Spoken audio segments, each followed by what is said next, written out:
Et salut à toutes et à tous, c'est Kuro2727 et aujourd'hui on est en compagnie de personnes et on va regarder une histoire animée. Voilà. YouTube Music Premium, votre musique sans pub, hors connexion et même en arrière-plan. Un mois d'essai offert. Essayez dès maintenant. Attendez, je mets en pause. Empreinte mon toutou, c'est un super concept. J'ai grandi avec un chien, mais je vis en appartement, du coup je peux pas vraiment en avoir. Grande passionnée de fitness que tu ne verras jamais. Même maintenant, alors que je suis en train d'enregistrer cette vidéo, je suis en train de pédaler. Tu veux savoir ce que j'ai fait pour que mon corps ressemble à ça?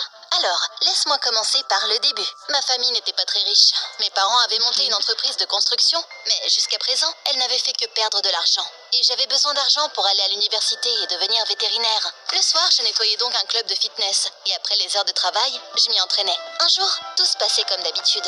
Je courais sur un tapis de course quand d'un coup, les lumières se sont éteintes. Le tapis roulant s'est arrêté et je me suis cassé la figure. Quelqu'un a gueulé dans le noir. La lumière s'est rallumée et j'ai vu un type en uniforme d'électricien. Et il n'avait pas l'air content. « Qu'est-ce que tu fais ici? J'ai du travail à faire. » J'ai commencé à marmonner quelque chose, mais le gars ne m'a pas écouté. Il regardait ma silhouette d'un air intéressé. Et puis, à ma grande surprise, il m'a suggéré. « Tu es magnifique. Tu peux m'entraîner? Je te paierai. » J'y ai réfléchi et j'ai accepté.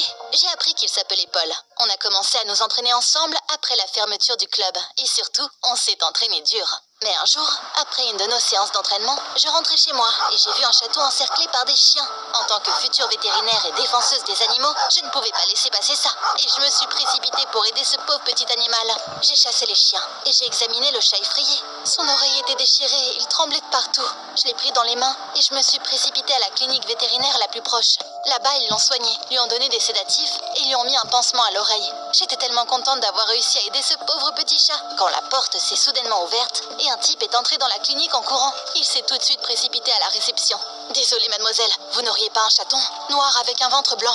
Je me suis avancée vers lui avant de lui dire « Tu devrais mieux surveiller tes animaux de compagnie !» Il m'a expliqué que Félix, c'était le nom du chaton, s'était échappé de la cage pendant qu'il le ramenait chez lui. Quand il a vu l'oreille bandée de son animal de compagnie, il a failli se mettre à pleurer. Il a attrapé Félix et l'a serré contre sa poitrine. Quand il a découvert que je l'avais sauvé des chiens, il m'a aussi serré dans ses bras. On a quitté la clinique vétérinaire ensemble. Le gars m'a dit qu'il s'appelait Nick et on a commencé à discuter de mon sauvetage du chaton. On avait beaucoup en commun. On aimait tous les deux les animaux. J'allais devenir vétérinaire et lui, écologiste. 2 mois se sont passés après. J'ai continué à entraîner Paul le soir. Pendant ce temps-là, il avait perdu vachement de poids et pris du muscle. Il était très content du résultat. On se retrouvait toujours en secret, mais un jour, il m'a demandé de déplacer notre séance d'entraînement vers l'après-midi, quand la salle de sport était vraiment ouverte. Il y avait beaucoup de monde à ce moment-là, mais j'avais besoin d'argent, donc j'ai accepté. Paul a ramassé les haltères. J'ai commencé à lui gueuler dessus comme d'habitude. « Allez, allez, tu ne veux pas redevenir la patate informe que t'étais avant, hein ?» Paul a eu un second souffle. J'ai souri la tête haute. Mais tout à coup, une entraîneuse Jess est apparue devant moi et m'a sifflé. « Qu'est-ce que tu fais? Comment tu oses parler au propriétaire de la salle comme ça ?» Le propriétaire? J'ai regardé l'électricien surpris. Paul n'a eu d'autre choix que de me dire la vérité après ça. Il avait fait tout ça pour se trouver un entraîneur normal. Les autres professionnels avaient peur de lui dire quand il faisait quelque chose de mal, et il prenait juste son argent. Donc il n'avait jamais de bons résultats. Il avait donc fait semblant d'être un électricien, et il s'était tourné vers moi pour avoir de l'aide. Après tout, j'étais la seule dans le club qui ne savait pas qui il était vraiment. J'étais en colère. Pendant 2 mois entiers, Paul m'avait trompée. J'ai fait demi-tour et je me suis dirigée vers la sortie. Mais Paul m'a rattrapée. « Je te paierai autant que tu voudras. Reste, s'il te plaît. Tu as un vrai talent. » J'y ai réfléchi. J'avais déjà assez pour l'école vétérinaire. Mais c'est là que je suis devenue ambitieuse. Au cours des 2 derniers mois, j'avais transformé ce propriétaire dodu en un véritable athlète. Ou presque du moins. Je n'allais quand même pas arrêter maintenant. Donc, j'ai accepté de rester. J'ai couru à la maison pour partager la nouvelle de devenir l'entraîneuse personnelle d'un gars cool avec mes parents. Quand j'ai vu une bannière avec une publicité pour un refuge pour animaux, Félix était sur la photo. Je l'ai reconnu à son oreille déchirée. Je tremblais de colère. Pourquoi Nick avait pris le chaton s'il allait l'abandonner dans tous les cas? Le lendemain, je suis allée au refuge pour visiter ce petit chaton que j'avais sauvé. Curieusement, Félix allait plutôt bien. Il avait un bol plein de nourriture, d'eau et de jouets. Mais tous les animaux n'avaient pas cette chance. Des chats et des chiens maigres me regardaient avec des yeux affamés depuis les cages. Je me suis sentie tellement désolée pour eux. J'ai sauté sur le premier employé que j'ai vu pour lui demander ce qui se passait ici. La jeune fille avait l'air bouleversée. Et elle m'a dit que le refuge n'avait pas d'argent. Chaque jour, ils accueillaient de plus en plus d'animaux. Il n'y avait tout simplement pas assez d'argent pour nourrir tout le monde. Je me suis sentie dévastée. J'ai ramené Félix à la maison pour aider au moins un peu le refuge. Je pensais que mes parents ne pourraient pas résister quand ils verraient ce beau petit chat. et qui lui permettrait de rester. Je ne pensais pas me tromper autant. Mes parents se sont vraiment fâchés et m'ont dit de ramener l'animal au refuge immédiatement. Ils sont restés fermes, peu importe à quel point j'ai essayé de les convaincre. J'ai quitté la maison en pleurant avec Félix dans mes bras. Je ne voulais plus me séparer de lui. Je suis donc partie travailler et j'ai préparé un coin dans le vestiaire pour Félix. Il a commencé à vivre là-bas. Je passais des journées entières au club de fitness et j'ai nourri le chaton avec l'argent que je gagnais en entraînant Paul. J'ai dépensé presque tout mon salaire pour les autres animaux du refuge, mais ce n'était toujours pas suffisant. J'ai même dépensé l'argent que j'avais mis de côté pour l'école vétérinaire. Sérieusement, je ne pouvais pas laisser passer ça. C'est là que j'ai eu une idée brillante. Étant donné que le propriétaire du club de fitness était vraiment riche, il devait soutenir le refuge pour que je puisse continuer à l'entraîner. C'est ce que je lui ai donc proposé. Paul a accepté. Maintenant, je pouvais ramener Félix au refuge sans aucun souci. Après tout, il n'aurait besoin de rien de plus là-bas. Je suis arrivée au refuge et j'ai annoncé la bonne nouvelle à l'employé. Mais elle m'a dit à travers ses larmes, « Notre immeuble a été acheté. Ils vont le démolir et construire un centre commercial. Il n'y avait nulle part où mettre les animaux, donc ils vont être abattus. » Quoi? Mais non! Pourquoi est-ce que les gens étaient aussi cruels? Je ne pouvais tout simplement pas laisser passer ça. Et j'ai passé toute la nuit à essayer de trouver un plan. Il n'y avait qu'un seul moyen pour réussir. Au matin, j'ai pris mon courage à deux mains et j'ai demandé à Paul d'acheter l'immeuble. Il m'a avoué que c'était trop cher et qu'il n'avait pas cet argent.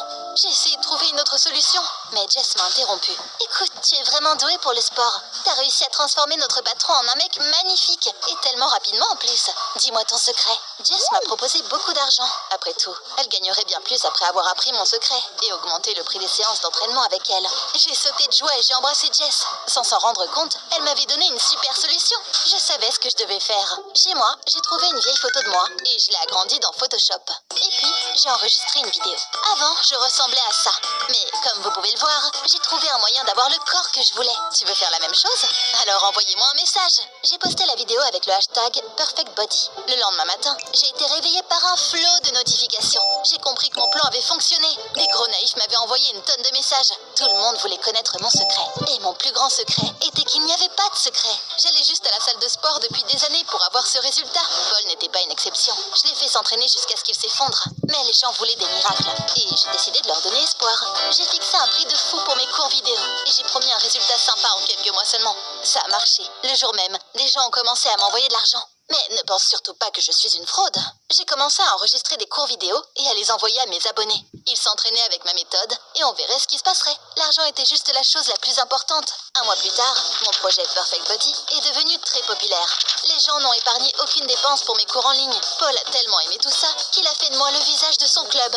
Lors d'une des promotions, j'ai accepté de faire un truc de fou. J'ai enfilé un haut moulant et un short et je me suis tenue devant la fenêtre panoramique du club de fitness à côté du logo de mon projet. Une foule admirative s'est tout de suite rassemblée dans la rue. Les nouveaux arrivants ont découvert mon cours, se sont inscrits et m'ont payé pour ça.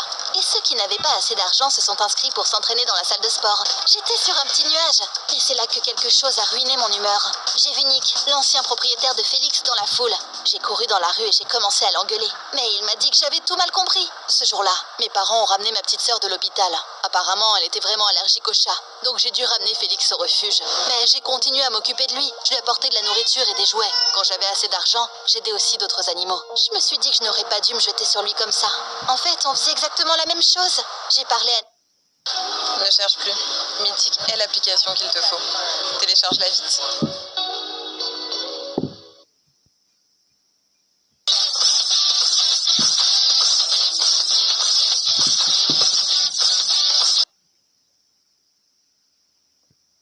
Nick du triste sort du refuge et de mon projet d'acheter le bâtiment. Il a bien aimé mon idée et il m'a proposé de visiter les animaux ensemble. Au refuge, la première chose que j'ai décidé de faire a été d'annoncer la bonne nouvelle au personnel.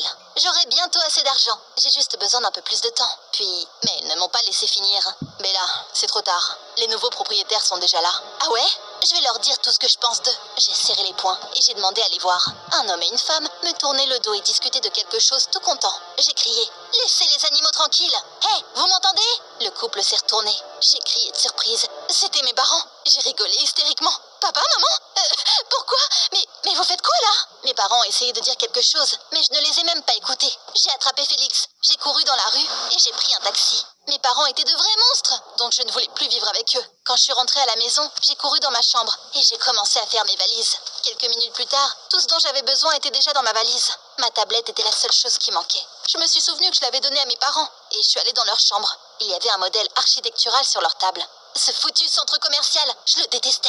Je le détestais vraiment. J'ai jeté la maquette de la table et j'ai commencé à la piétiner. Au final, il ne restait presque plus rien de l'immeuble maudit. Maintenant, il devait recommencer à zéro. J'ai pris ma tablette et je me suis dirigée vers la sortie. Mais c'est là que... Aïe! Mon pied! J'avais accidentellement marché sur quelque chose de pointu. Je me suis donc baissée et j'ai ramassé ce qu'il y avait par terre. C'était une petite niche. En regardant autour de moi, j'ai trouvé des dizaines de pièces similaires. Mais comment ça?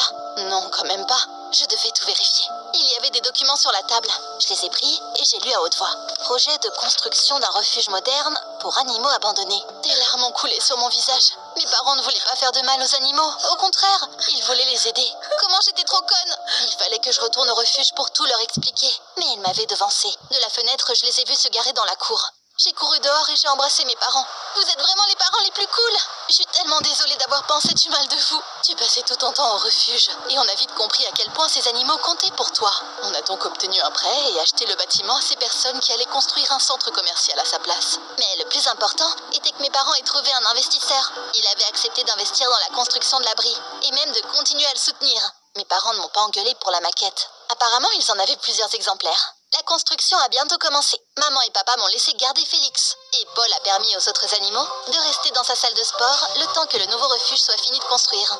Nick et moi avons passé des journées entières là-bas et on est devenus très proches. Après un certain temps, on a commencé à sortir ensemble. J'ai continué à filmer des tutoriels vidéo et j'ai eu de plus en plus d'abonnés. Il ne restait qu'un seul problème.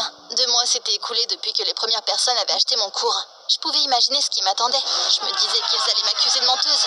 Tout le monde découvrirait qu'il n'y avait pas de secret. Et personne n'obtiendrait le corps de ses rêves. Peut-être qu'ils me poursuivraient même en justice. Mais les choses ne se sont pas déroulées comme je le pensais. En fait, tout le monde a adoré mes cours. Ils m'ont envoyé un tas de photos avant-après. Beaucoup d'eux m'ont même demandé de lancer un autre cours pour les athlètes avancés. J'ai poussé un soupir de soulagement. Je n'avais trompé personne. Les exercices étaient vraiment efficaces apparemment. Et le secret du hashtag #PerfectBody est simple. Ne sois pas feignant et entraîne-toi beaucoup.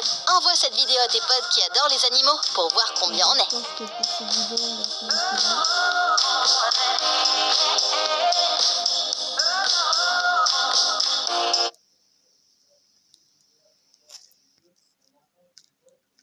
Votre enfant a du mal à l'école et vous voulez l'aider? Faites appel à GoStudent. GoStudent, c'est la garantie d'un soutien scolaire individuel et personnalisé.